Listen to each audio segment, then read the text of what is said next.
This is Lisa from Mobile Tech Review, and it's yet another Samsung Galaxy S2. This time, the third time, it's for T-Mobile in the United States. We've already seen the Sprint version that came first, followed by AT&T, and now the T-Mobile version. Verizon's the only one who seems to be left out, but we hear they're planning some kind of cool 4G LTE version of the phone. This has a 4.52-inch display like the Sprint version, and that's bigger than the original Galaxy S2 overseas, and also the AT&T version, both of which have 4.3-inch displays. The resolution is 800 by 480 though, so you're not gaining any more pixels for the larger display, and that means that menus and things like that can look really, really large. It's great if you don't have good vision, but otherwise, well, you see how giant these things are. We'll compare that to the HD CMAs, which is running with a QHD display, and without Samsung's TouchWiz, which does tend to increase menu size. And you can see the difference in the amount of stuff that you see on screen there and the font size.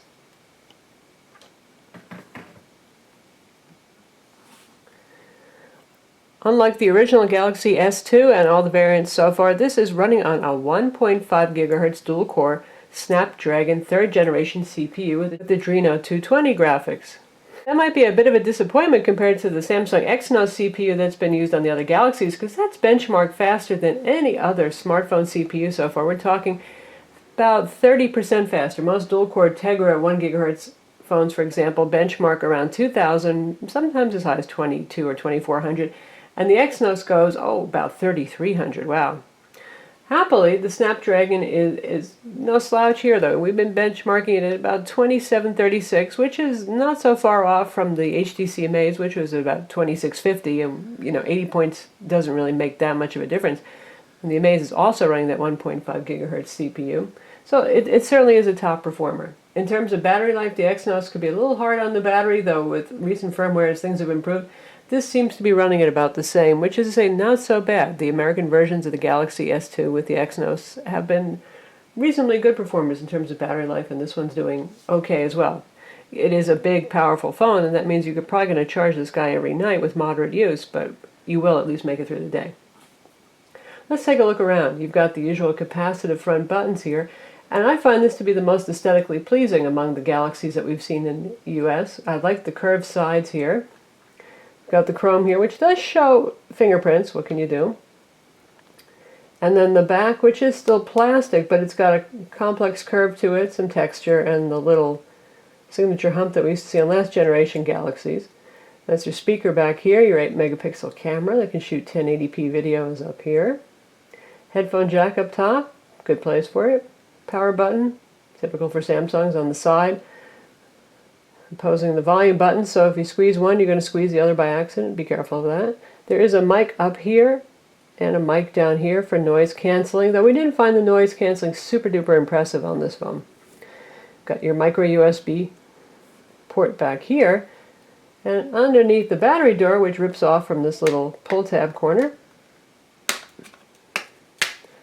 very thin, light cover, SIM card slot and your micro SD card slot.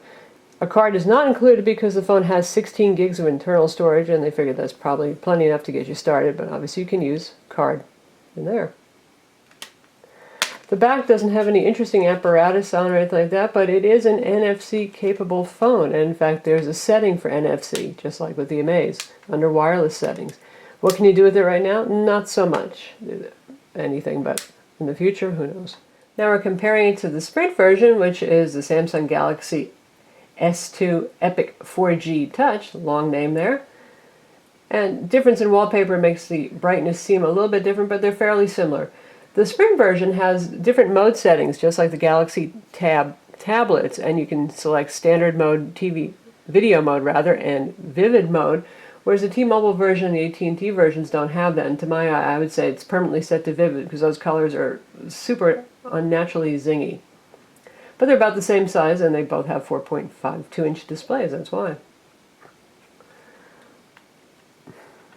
Side view, likewise, also very similar.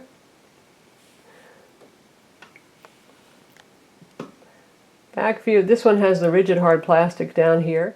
And now compared to the AT&T version here, they're running on the same wallpaper. Again, this is a little bit zingier because, like I said, I think it's set to be pretty vibrant by default. They're all running at max brightness right now.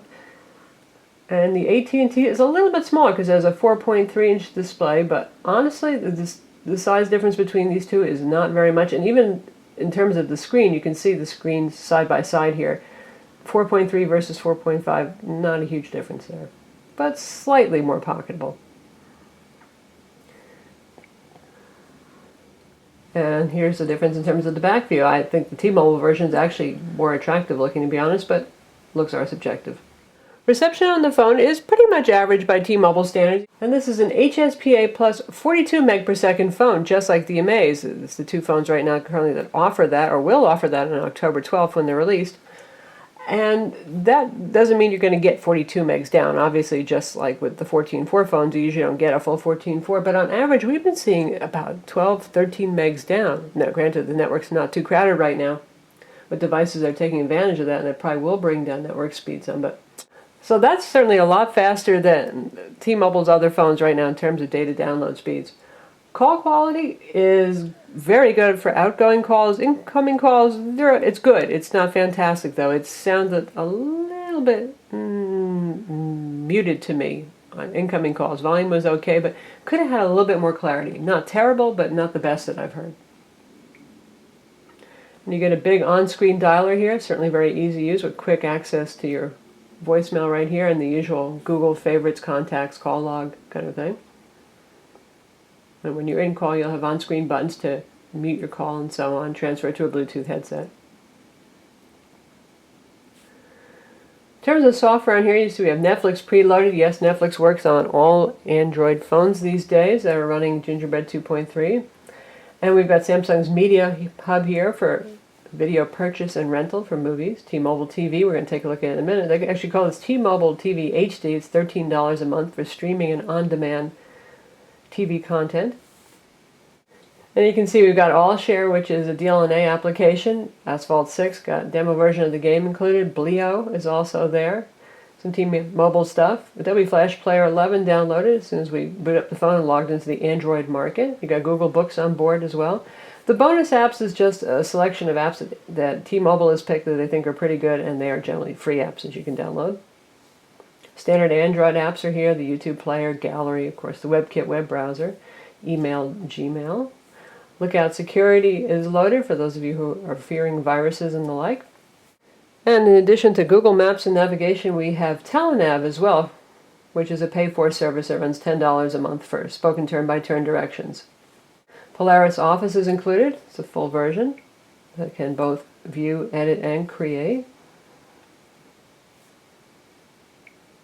MS Office documents, so you can see we can pick from anything that's already on our device, or we can create a new Word document in a variety of formats, a new spreadsheet, new PowerPoint presentation. And if we go for document, you can see what the interface looks like. And there you've got your formatting controls down there, and you just start typing. And obviously, if you want to, you could use a Bluetooth keyboard. Also works in portrait and landscape modes both, and it supports box.net for cloud file storage and transfer. Samsung includes a couple of their usual applications that are pretty good, and also T-Mobile includes quick video chat. You can use Skype with this as well. Works fine. You've got Zinio Reader there as well. For Samsung, we've got their Memo, their Mini Diary, which is a cute little application that you can embed photos in and save GPS coordinates for events. You've got a voice recorder, usual voice command here. Samsung's video player, which works about the same as the gallery video player. We've also got photo editor, Samsung's Task Manager, and Keys Air for syncing over Wi-Fi using Media Transport Protocol. The Galaxy S2 is certainly a fast phone, and we're going to check out some gaming here with the Asphalt 6 that's bundled. Cannot run NVIDIA Tegra 2 zone games, obviously, because this does not have a Tegra 2 CPU. Here we are on the Asphalt 6 splash screen. You can see how certainly vividly colorful and bright that Super AMOLED Plus display is. Obviously a big selling point for the phone. Wow, those colors are amazing. Straightforward, fun, and smells like burning rubber.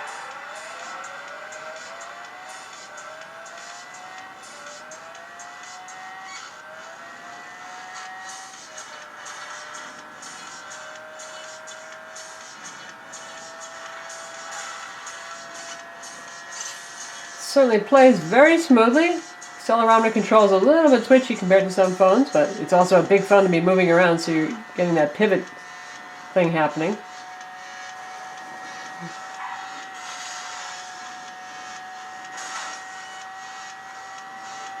Yeah, it's capable of playing games, no problem. And how about video playback? We're going to test something that's generally speaking too challenging for most phones, and this is 1080p high profile video. Just like the Amaze, it has absolutely no problem with that. Now 1080p high profile, well, there's not much point watching that on a screen that's much smaller, but this does support HDMI out via MHL adapter. It's an optional adapter. That gives you a full-size HDMI port. And here we are almost at maximum volume. Pretty darn loud.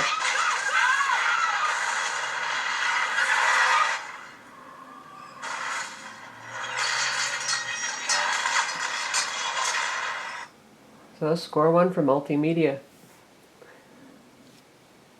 How about streaming? We're going to check out T-Mobile TV HD. The $13 a month service that has on-demand and live broadcast TV. And we'll check out whatever is playing on ABC right now. Just like Netflix, this takes a little bit to buffer up. Usually it's a little blocky for the first 20 seconds and it gets clear. So that looks pretty sharp right away. I wanted to be a boy. Wow, that's something else. Yeah, dressed in my dad's clothes. I used to go into his closet and close the door and put on his clothes. So there you go, that's T-Mobile TV. Very capable multimedia and gaming phone, also likewise capable for web browsing. And it's telling me that we can use tilt here to reduce and enlarge the screen. If you put two fingers on a display and you tilt it, you can do that. And you notice there's a separate browser brightness setting. Samsung does that with their phones, unlike most. And there's also a separate brightness control for the gallery movie player. So we'll bring that back up. And we'll check out our website. And you can see we've got the swipe keyboard here. You can also use the default Android keyboard. And we're doing this over T-Mobile's HSPA Plus network, and we do have the 42 upgraded network here. So this is pretty fast. This is just about Wi-Fi fast.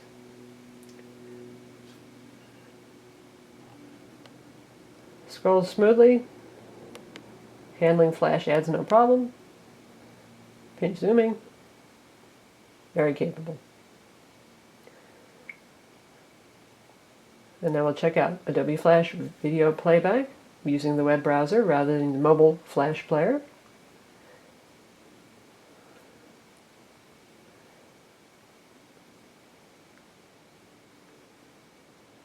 And we'll check out our video review of the Galaxy S2 on AT&T.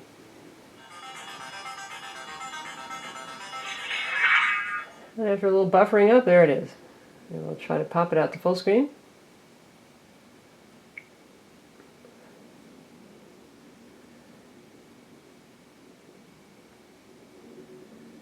This is Lisa from Mobile Tech Review, and this is the Samsung Galaxy. There you go, no problem, and the Adobe Flash Player controls are usable. Small, but usable. Galaxy S2, all of them have an 8 megapixel autofocus main rear camera in addition to the front video shot camera, and they take very good pictures, especially in middling to low light indoor shots. Wow, very good colors and sharpness, and it can shoot 1080p video that's pretty darn smooth at 30 fps. So here we're looking at the camera interface right now, and it looks pretty simple, but you can hit settings and check out some other things you can do. Self-portrait mode, obviously using the front. Control your flash, shooting mode, single shot, smile shot, beauty shot, which has to be something like a portrait shot, panorama, action shot, cartoon. Scene mode, we've got portrait, landscape, night, sports, party, indoor, beach, sunset, dawn, fall colors, fireworks, shooting pictures of text. There's a setting for that. There's also a self-timer, and you can change the resolution as well.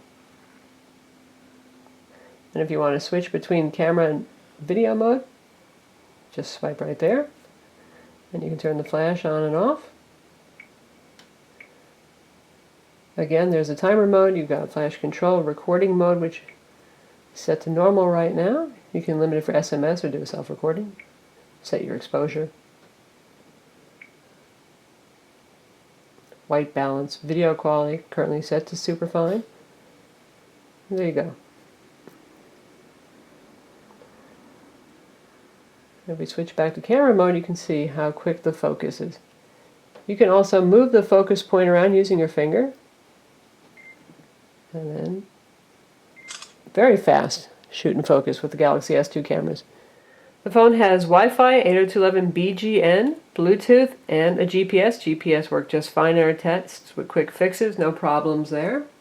Phone's available October 12th. It's going to cost $229 with a 2-year contract after rebates. That's a bit higher than the usual $199 for a super phone on a carrier. But then again, it's $30 cheaper than the HTC Amaze. Now, we don't recommend that you pick your phone for only a $30 price difference or a $20 price difference because you have to live with it for 2 years, and your contract costs are typically much, much higher than what you're paying for the phone on contract.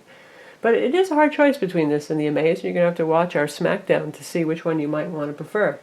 But this is certainly a very capable high-end phone on T-Mobile, and it's worth $229. The off-contract price is under $600, so for those of you who want to do an upgrade before your contract time is up, keep that in mind. Now, if you get this phone, you'll likely not be disappointed. It's got a fantastic camera, very bright display. We would like to see higher resolution on this. The only folks who might have some problem with this is folks with smaller hands and smaller pockets, because it's obviously a fairly large phone. It's fast. Battery life is decent for a phone with these kind of capabilities. An HSPA 42, if you're in an area that has good T-Mobile coverage, a major city where they've been doing upgrades, you're going to love the download speeds. And this does have the mobile hotspot feature too, so you can connect up to 5 clients to this and use this as a Wi-Fi mobile hotspot. I'm Lisa from Mobile Tech Review. Visit our website for the full review.